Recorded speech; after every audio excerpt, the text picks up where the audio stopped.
Iya, oke. Terima kasih izinkan pada kesempatan ini saya kemudian mempresentasikan sebuah analisis saya terkait dengan fenomena peringatan darurat dalam perspektif komunikasi politik dan strategi media gitu.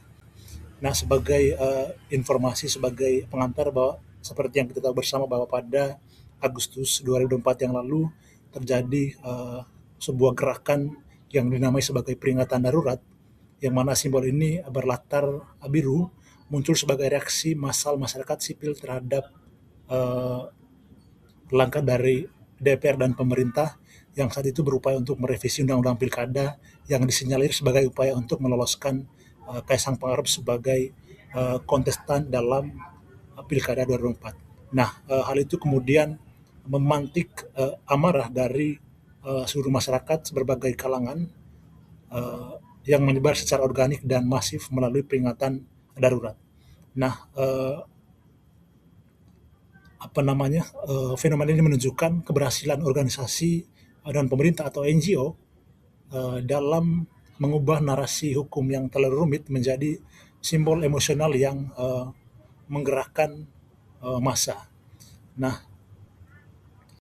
oleh karena itu berangkat dari latar belakang tersebut, saya kemudian menganalisis fenomena tersebut menggunakan pendekatan multidisiplin yang menggabungkan teori komunikasi sektor publik dan NGO dari Tin Ustadz Vingenskow serta teori humas politik digital dari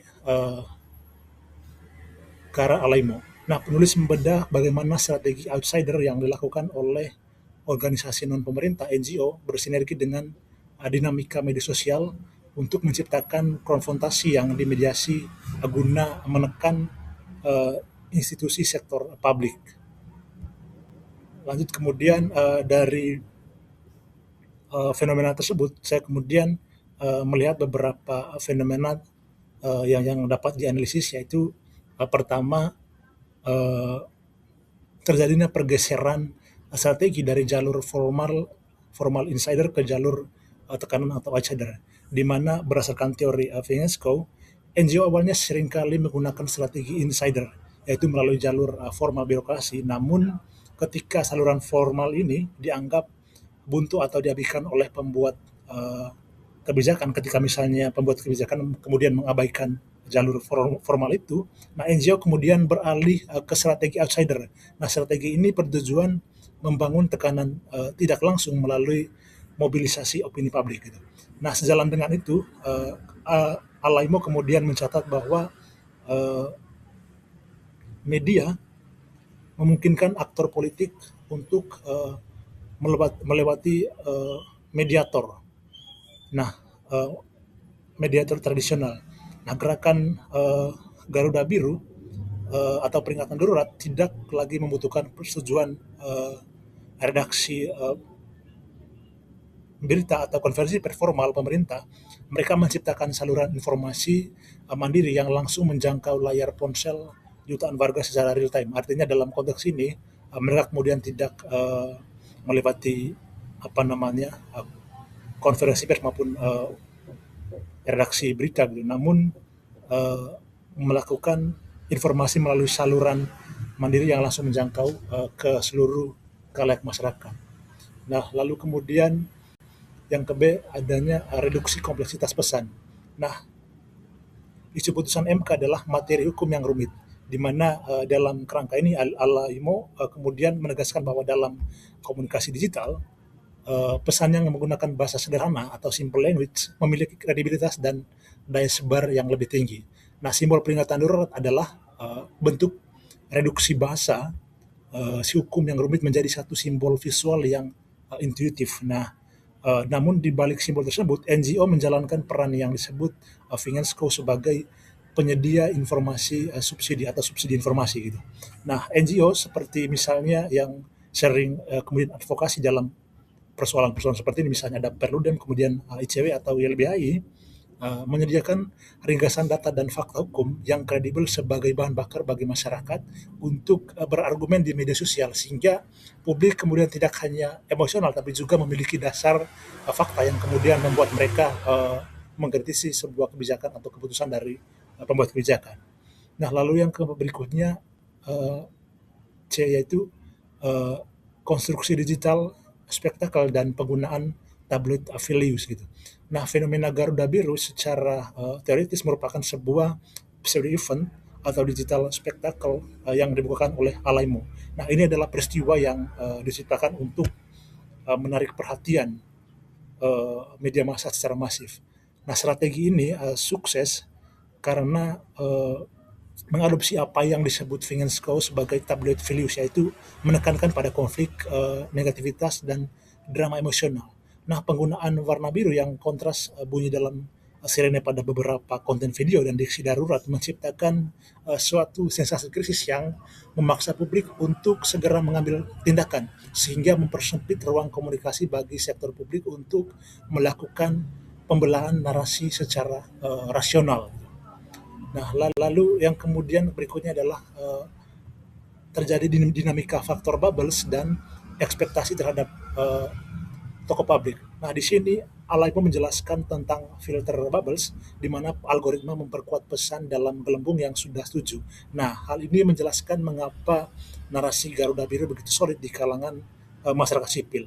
Nah, selain itu juga muncul new political expectation yang disampaikan oleh Alaimo gitu, di mana uh,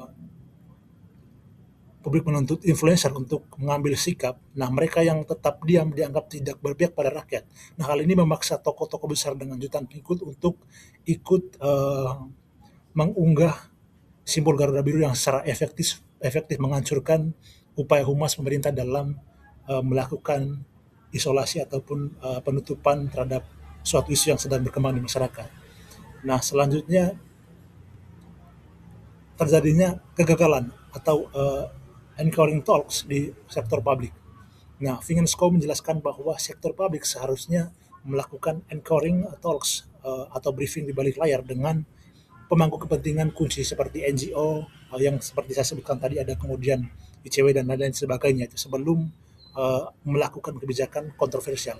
Nah, dalam kasus revisi Undang-Undang Pilkada, pemerintah dan DPR gagal melakukan konsolidasi ini. Nah, itu setidaknya yang saya lihat dalam fenomena ini.